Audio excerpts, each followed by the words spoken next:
Welcome to Built, Wired, and Secured, the podcast where we explore how modern buildings are designed, connected, and protected in the real world. I'm Alex Morgan, and in today's episode, we're diving into Label, Locate, Live, how documentation keeps buildings operational, why it matters, where projects usually go wrong, and what decision makers need to understand before problems show up in production. Joining me today is Michael Harrington, and together we'll break this down from a practical, real-world perspective. Quick cold open. Picture a busy mid-rise office, lunch hour. A contractor flips what they think is a low-voltage breaker to test a circuit. Instead, power to half a floor drops. Lighting, access control, the vending machines, everything. Nobody can access critical systems. The on-site team scrambles, vendors have different drawings, and the breaker label reads the wrong tenant suite. It turns into a 3-hour outage and a very unhappy tenant. That chaos started with one thing, a label that lied. Why this matters? Documentation isn't paperwork. It's an operational control. Bad or missing documentation increases mean time to repair, complicates vendor coordination, and inflates capital planning because you can't accurately scope work. Today, we'll unpack how documentation degrades, the trade-offs teams face, and simple, repeatable practices that make documentation a living asset instead of an attic archive. Michael, thanks for joining. Start us off. Why do we see documentation go from accurate at turnover to unusable in short order? Thanks, Alex. The answer is disappointingly boring. People, processes, and handoffs. Trades operate in silos: electrical, low voltage, HVAC, security, and nobody owns the single source of truth after turnover. Temporary workarounds become permanent because the fix is urgent and documentation is deferred, then forgotten. Add in vendor rotation, and you lose institutional knowledge. From an operational standpoint, that creates single points of failure. When something goes wrong, the question becomes, what breaks if this goes down? And you realize nobody can answer it quickly. You mentioned temporary fixes becoming permanent. Can you give a concrete example of that pattern? Sure. I've seen a tenant install a supplemental UPS in a server closet because their critical systems needed immediate protection. Nobody updated the drawings, and the UPS tied into an alternate bus.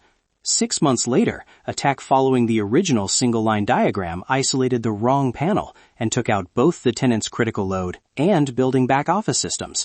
That emergency UPS was never recorded as a permanent change. That's temporary fix turned operational problem. Tenants feel this immediately. So, root causes. Trade silos, temporary fixes, lack of ownership, and no version control.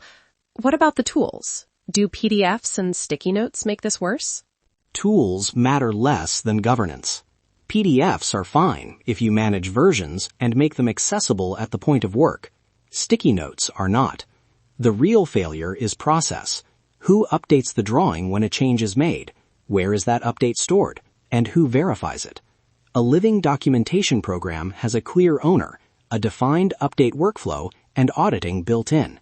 Otherwise, you have a paper trail that's stale the moment it's printed. That leads into trade-offs. Owners and facilities teams often ask, how much documentation is enough? What level of detail should be required for different buildings or portfolios? It depends on risk and scale. For a single small retail site, a one-line electrical diagram, clear breaker labels, and a short asset list may be enough. For a campus or multi-tenant commercial building, you need layered detail. One-line drawings, floor-level schematics, single-line risers for power, cable runs for critical low-voltage systems, and labeled physical panels. Cost versus benefit should be assessed against outage impact. If losing a circuit costs you tens of thousands an hour in tenant claims or business interruption, invest in better drawings and version control. If it's a low-impact site, adopt lower effort controls, but still enforce ownership and a changelog. Digital versus paper. Many teams debate that. What's your practical take? Digital first, but with printed access at the point of work. Store master drawings in a controlled repository, cloud storage with versioning, or an asset management system. and require a printed laminated field copy in panels and closets. Field crews often work offline on ladders. They need physical labels and drawings at hand. The combination reduces risk: searchable, versioned masters, and usable field artifacts. Also, standardize label formats and placement so anyone on site can find the right information quickly. Let's move to examples. Michael, where has better documentation actually prevented or resolved an outage in your portfolio? One example. We had a data center tenant with a complex redundant feed. During scheduled maintenance, a contractor needed to de-energize a panel. Because the panel schedule matched the updated as-built drawings and every breaker was clearly labeled with panel, breaker number, and affected tenant systems, the crew isolated the correct upstream breaker and completed the work in under an hour with zero downtime for the tenant.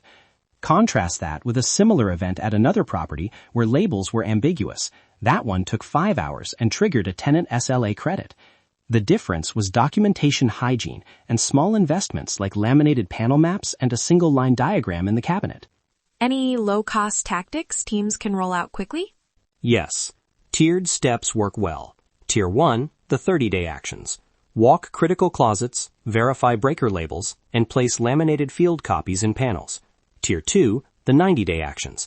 Consolidate drawings into a single versioned repository and assign an owner for updates. Tier 3, the 365-day actions. Implement a yearly audit tied to capital planning. Require documentation updates as part of any change order, and train staff on the update workflow. These are affordable and scale for large and small portfolios. That's fine until it fails, unless you make it routine. So make it routine. Great. Let's close with 3 concrete actions listeners can implement over the next 30, 90, and 365 days.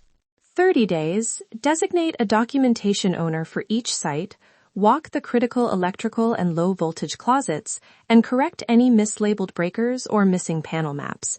Put a laminated field copy in each cabinet. 90 days, consolidate drawings into a single repository with version control. Require change requests to include documentation updates and standardize label formats across the portfolio.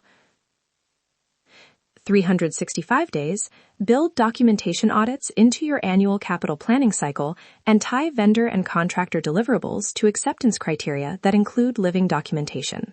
And add this. Measure the impact. Track mean time to repair on critical incidents before and after these changes. The numbers will justify the investment and keep teams accountable. Tenants notice the difference when outages shrink and responses get faster. For listeners who want to get started right away, visit our website to download a 1-page documentation checklist and sample label templates that mirror what we discussed today.